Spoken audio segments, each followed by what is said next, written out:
Sige, well, we're waiting for the BIR. Okay. Sir, please take a seat. Sige, tutuloy ko muna ma'am kay Cassandra. Paano ka nakapasok sa Whirlwind? Again, fact lang to. Walang connection sa tax evasion mo or ano. Paano ka nakapasok sa Whirlwind? Sa ninong ko po, Mr. Chair. Okay.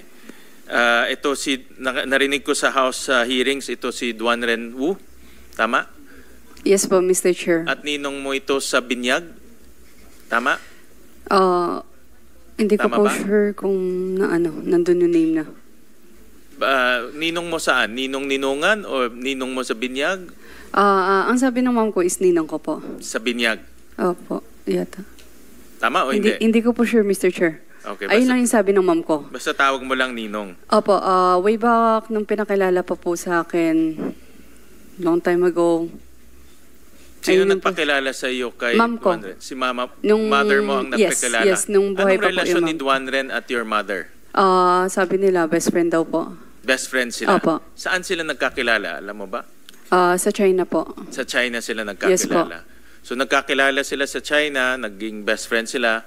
Nung pumunta sila dito, kinuha siyang ninong mo? Bali po, ayun yung pagkasabi ng mom ko. Okay. At Opo. nung nandito na siya, siya yung naging dahilan kung bakit ka nakapasok sa Whirlwind Corporation. Siya na po yung tumayong parang parents ko na rin po. Parents mo na rin siya? Opo, pagpunta na ng Pilipinas po kasi kakaalis lang po ng mom ko. Ano? Magsalita ka ng malinaw kasi hindi na may marinig eh. No? Pakiulit nga yung sinabi mo ulit kanina. Tumatayo siyang magulang mo. Opo, Okay. kasi pag-aalis po ng mom ko, yun, yung pagdating niya po, kakaalis lang If po. I may, Senator Sherwin, bakit ka naiiyak, Miss Cassandra?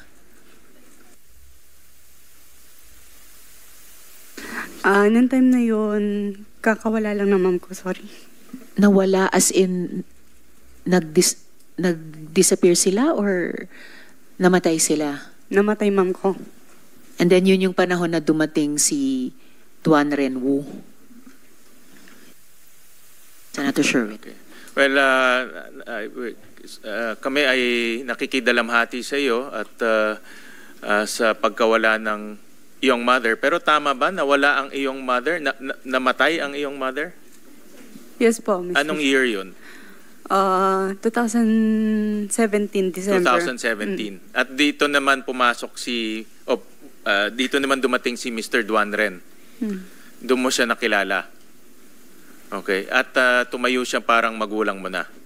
Ever since. At siya ang nagpasok Mr. sa iyo sa Whirlwind Corporation. No? Yes po, Mr. Okay. Senator Sherwin, so parang ibinilin ka ni mama mo sa ninong mo kay Duan Ren Wu, Miss Cassandra? Parang gano'n na nga po, Mr. Chair. Parang ganon. All right. Senator Sherwin.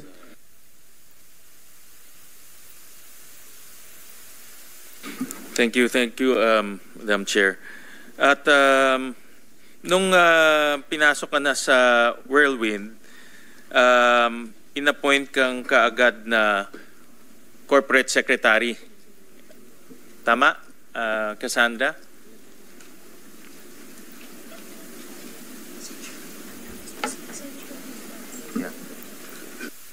Mr. Chair.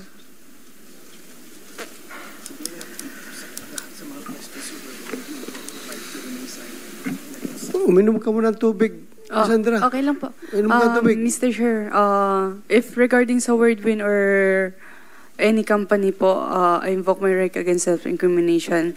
There's upcoming mga cases po na ipa-file nila sa akin, and again, maaari po silang lahat gamitin sa mga kaso po. Pasensya na po. Again, no, ito ay factual pa lang. Binanggit mo naman kanina kung ano yung trabaho mo as secretary, trabaho mo as treasurer. gusto lang naman namin malaman detalye nitong mga trabahong to. So wala naman kaibahan, no? Wala pa naman kakaiba sa ginagawa mo noon at nung nasa Whirlwind Corporation ka. As treasurer, ano ang trabaho mo as treasurer? Kasi dual role ka eh. So basa ko dito, talagang pinagkakatiwalaan ka ni Mr. Duanren. No? Mr. Chair, regarding naman po sa treasurer, I'm sorry po ulit.